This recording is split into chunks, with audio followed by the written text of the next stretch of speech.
We believe in Carolina basketball. Chapel Thrill takes care of business tonight. I'm Grant Bunn, former D1 point guard, diehard Carolina Tar Heel fan. Got my co-host, my brother, Mr. Zach Talitsky, all-around great guy, diehard Tar Heel fan, UNC alum. I don't know how to feel. I don't know how to feel tonight. I was looking forward to today's recap show because this is where I rely on you. My fandom overtakes my rational, hey, look, it's ACC. It's a road game. It's our first true road game in the ACC. We got to win. Go home feeling good. I don't feel great about what I just watched. How you feeling? I feel very good about it. I'm surprised to hear you say that, actually. Nice. I think we talked about this on the last show, but we knew we were going to get a physical game. It was going to be ugly, tough place to play. They're very good at sort of mucking it up, and so I didn't really expect us to look pretty. And there's been a lot of years where we would lose a game like this, and the fact that we sort of went in there and did the things that we talked about, getting loose balls. We actually out rebounded them by 10. They're plus 9.2 going into the season on rebounds. That's been one of our weaknesses this year. Turn that stat around. I think we did the little things and the hustle things to win a tough game on the road in the ACC. So, yeah, I mean, you got to win those types of games if you're going to be ACC regular season champs. It's not always going to be pretty, and I think we did it.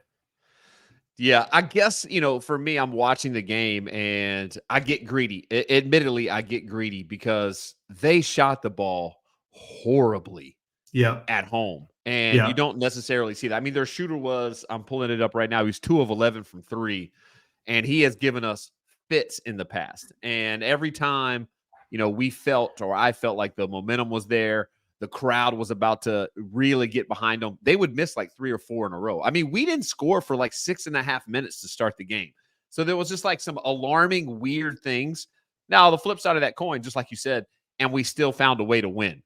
That's at the end of the day, we still found a way to win. It is the ACC. It is a road game. And it's a team that's beat us, 5 out of the last 6 times and swept us last year. So, yeah, it feels good to win. I was looking forward to coming on here and getting your positive outlook because I wanted to roll them, especially like the Jason Capel stuff, which that's storyline for another time. But yeah, I was hoping for like a smackdown, and I just continue. My love affair with RJ Davis continues to grow every game. Yeah, I don't think there was a smackdown that could have happened to that game. Again, they're going into it 0-2 in the ACC for them. They're hungry. They're going to fight and claw for everything. Crowd's going to be into it. They are a very good defensive team. I didn't realize how long they were on the inside too. With those 2 twins and Federico, I think his name is. I mean, they got good rim protection. They're I think a pretty solid team. Like we said last week, from a metrics perspective, I think they're the 4th best team in the ACC. So going in and getting an ACC road win there, given that situation, I'll take it. But yeah, I was going to ask you, what do you make of them shooting 5 of 29 from 3? Is that lucky or good defense or somewhere in between? It's definitely somewhere in between, but I gotta believe it is very lucky. If you go back and watch it, and this is like metrics and stats, they do tell you a lot, but they don't tell you everything. There were several tip outs, great looks that they just missed. And those add up. I mean, there was at least 6 or 7 that they missed, all 7 of them. There was one possession where the shooter got 2 in a row from the same spot and didn't have to move his feet. The old cliche, you miss one, someone tips it back to you, 2 for $1, and he missed both of them. So, I think we got very lucky. I think we got very fortunate. We did make some errors. Fouling 3-point shooters is, maybe I'm showing my age here, but like it just gets more and more annoying the more we do it. We have one every game. Like, I'm like, what are we doing? Do not foul a 3-point shooter.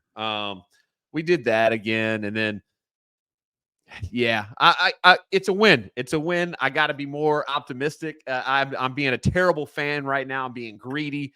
I love the guys. I love our team. Withers taught me off the ledge with Withers too. I took some notes. I came prepared for today's show, so I'm gonna put you on the hot seat because I didn't enjoy the game tonight. I don't know why. I didn't either.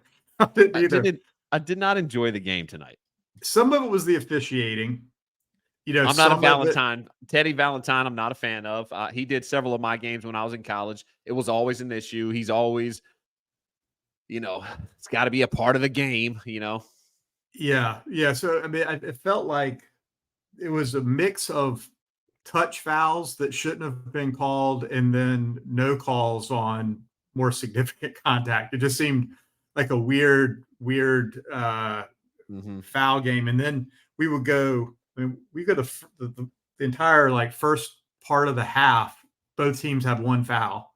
And then in the next 2 minutes, you look up and both teams have 7 fouls, and they just all of a sudden like are blowing everything. It's just a weird game from that perspective.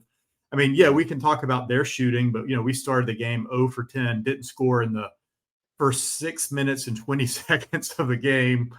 And we had other stretches where I think we went 5 or 6 minutes without scoring, and then still there was won. multiple stretches. And then won a road game in the ACC 70-57. And so this is a game, if you, like you said, if you pay too much attention to the statistics, it's going to make your head hurt. It's just a weird statistical game, which is why I sort of go back to the open of, did we do the things that we could control? So I wrote down some keys to the game. One was, are we going to be tough? Are we going to out rebound them? Are we going to get loose balls? Like, check. Blake Henson comes in at 19.5 points per game, third in the ACC, making over 40-something% of his threes, 11 more than RJ on the year. And, and again, like, he missed some shots, but I think we also played good defense on him. And so, those things sort of compound. So, like, check there. Pitt plus 9.2 in rebounds per game. We out rebound them by 10. Check there. And so the things that, and you talk about the coaching staff and getting the team ready to play, the things that you sort of look at that you preview and say, if we do these things, we should win the game. Right. Hubert and the staff are able to get the team to focus on and do. And so, that to me as a fan is very encouraging. Yeah, I loved it. I talk about it all the time. We don't need to beat a dead horse, but Hubert using the timeout, drawing up a double pin down for RJ, whether he makes it or misses it, the fact that we ran a set to get him a look, I was loving. And again, he hit some shots tonight. Like, he didn't set the world on fire with scoring like we've seen him do before. I think he scored when he needed to score, and they were all in the first half. They were all very, very timely. But man, he hit some shots that it's like, I wish we ran a set to get him a look every play. And if he just doesn't like it, then we move on to the second option. That's how much I trust the ball when it goes in the shot attempt column for RJ Davis. I mean, fadeaway threes, step back, step overs, little floaters, everything. Just the kid is unbelievable and becomes more and more one of my favorite players ever with every game I watch him play. Yeah. I mean, it's an unbelievable year he's having. It's so much fun to watch. Now say it every game. Veteran leadership. That's what you need from your point guard. He's showing it every game. Him and PJ Hall, obviously at the top of the list for ACC Player of the Year, which kind of leads into the Clemson game and that coming up. We take care of business on the road. Amazing. I don't think there was anything.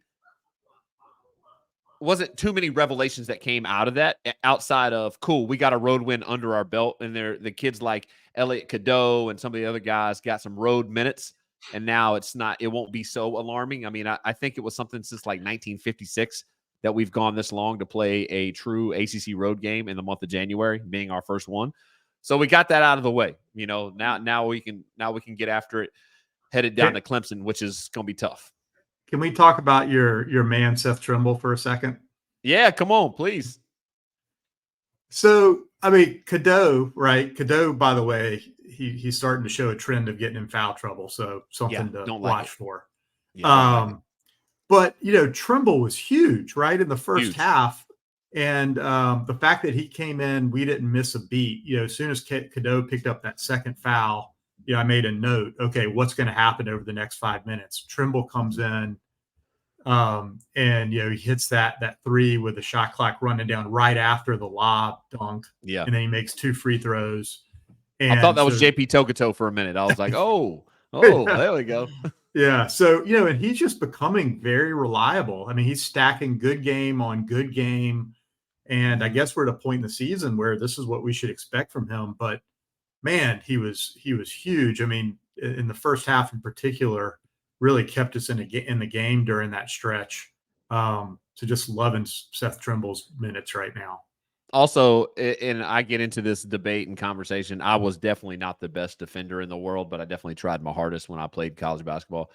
Seth Trimble makes us so much better on the defensive end. I mean, I know that a lot of that doesn't show up in the stat column. Like, you're not going to see he beat a guy to the paint. There's no paint touch because he cuts him off. You know what I mean? That's no one's ever going to see it. No one's ever going to talk about that. Like, oh my gosh, the guy tried to drive middle and he cut him off every time. Well, if you're listening to this by any chance or anyone sees this in college basketball or basketball, pickup basketball anywhere, anytime you get a paint touch, the defense, like an accordion, contracts, doesn't contract. It just, it's very challenging when the ball touches the paint and then goes out, that everybody on the team recovers in the right way. So paint touches, Jay had talked about it at Duke. Jay Williams is a friend of ours and was a very good college basketball player, obviously. And I guess at Duke, they would try to get multiple paint touches on every offensive possession. And it's literally just to make the defense make mistakes. The longer you can make a defense have to guard something, the more liable they are to make mistakes. Seth Trimble very rarely gets beat off the bounce and his man gets into the paint. And we just become a better defensive team when he's in the ball game. So, apologies for overlooking that. I'm glad you brought it up. He was massive for us, and he's 1,000% not the offensive liability at times that he was last season. Yeah, yeah. I mean, the threes I feel like are a bonus with him. Yeah, I mean, that's a obviously bonus. that with the shot clock running down, that was a huge bonus Yeah. at a big point in the game. But his confidence, I think, getting into the lane and finishing, and certainly his ability to drive and finish on the break is huge. If he keeps putting up double digits on offense, like he's been doing the last few games, I mean, that certainly takes us to another level. Harrison Ingram, by the way, had a strange game.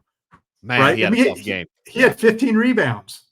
Unbelievable. Yeah. Also, obviously started the game 0 for 9. There was a few shots that we need to go down, but he hit some big ones. But Yeah. again, he's a perfect example of the only aspect of the game, and I'm watching because I'm only a fan now, that I don't feel like a fan is I didn't care he was 0 for 9. Almost all of those shots were good looks, and he was playing defense and rebounding. So I was like, I'm okay with it. Hey, just keep I, shooting. We'll take I it. feel I feel the same way. It's one of my favorite things about the sport of basketball is there's so many different ways to contribute to winning. And I feel like he contributed, and his shots were good shots. I mean, you take those Yeah. all day long, and I think they're going to fall most nights. But the fact that you know, it's easy, I think, when you're not shooting well to hang your head or let that affect your energy. I don't feel like that affected his defense at all, and clearly didn't affect his effort on the board. So I feel like shout out to him, despite the tough shooting night, for that type of effort. Yeah, and the only other thing, just to put a bow on this thing, congratulations to the Heels. It's always nice to lay your head down on the pillow after a road win or a win for anything, for that matter. But I'm really starting to concern. I know you think it's going to regress to the mean, but now I'm starting to doubt it more and more. Cormac Ryan 0 for 2 from 3 again. He's back under 30% from the 3-point line. We're already into January. Like, we can't go down to Clemson and survive an 0 for 6 or a 1 for 6 3-point shooting from a fifth-year senior that's 26 years old.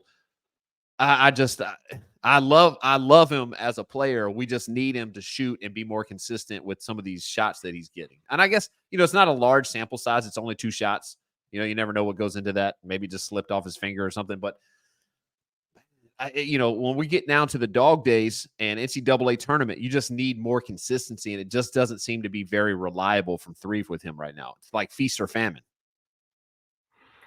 Yeah, I don't know. I don't remember his shots tonight. I do remember him making a few mid-range, which was good to see. Yeah.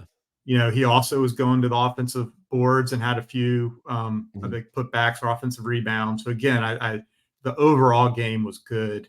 10 I and mean, you're 7, right. 0 assists. 10, 7, 0 assists, 3 for 9 from the field.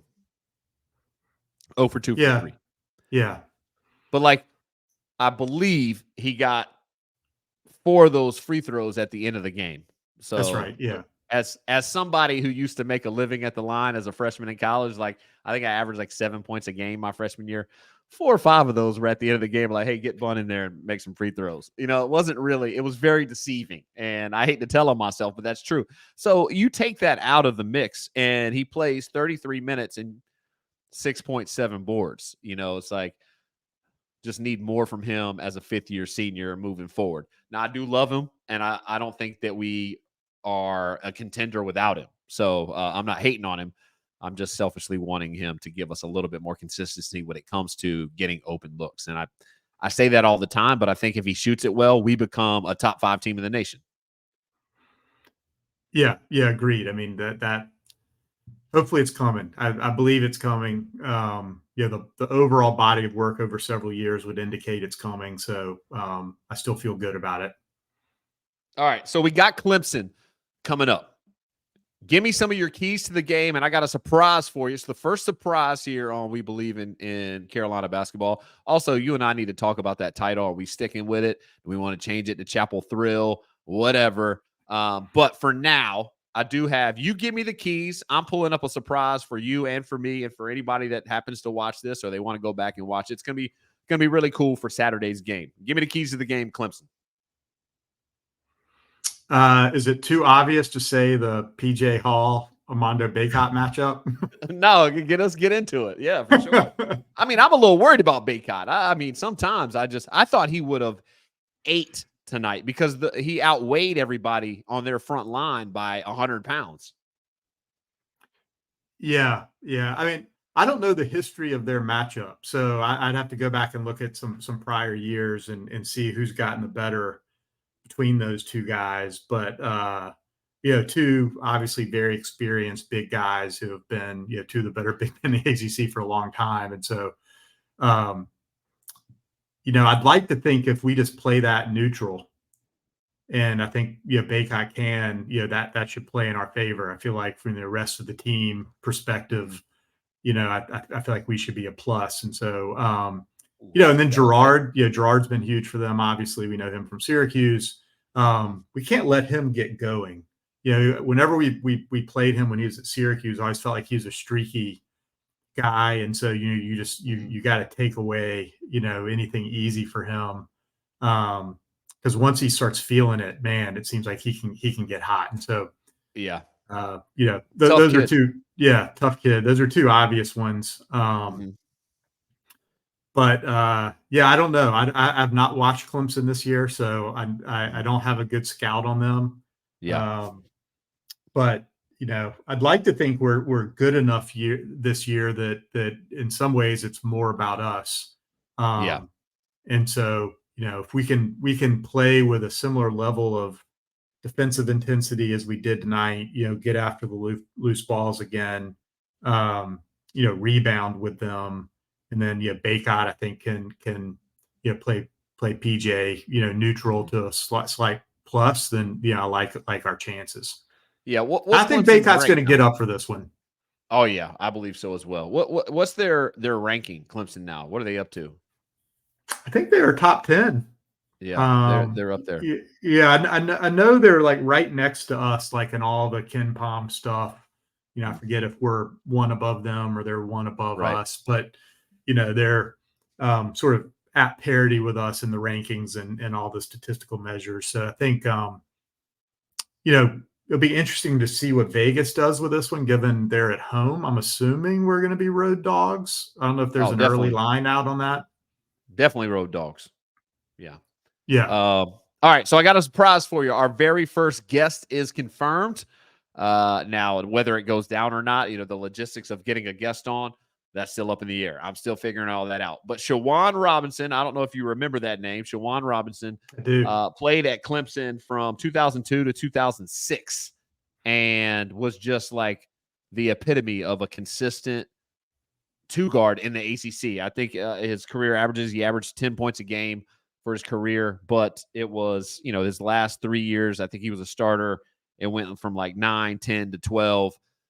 Really good shooter. I think he had some big games against Carolina. He's going to come on and talk about that matchup and kind of chop it up with us. He is now a very successful high school coach in my hometown and just an all-around good guy. The point guard on his high school team ended up wearing my number and coming in right after me at Appalachian State and just erasing me from any kind of records I ever held there. But I don't hold it against him because I'm still buddies with him and really, really proud of him. But Shawan, just a really good guy, said he'd be down to come on and chop it up with us a little bit, talk about the rivalry, talk about playing Carolina, what it means. You know, I've always been interested, and I had a conversation with a guy that you love, Kihei Clark, in the summer, and he was, very familiar name in college basketball, but definitely in ACC basketball, of what it's like to play against certain teams.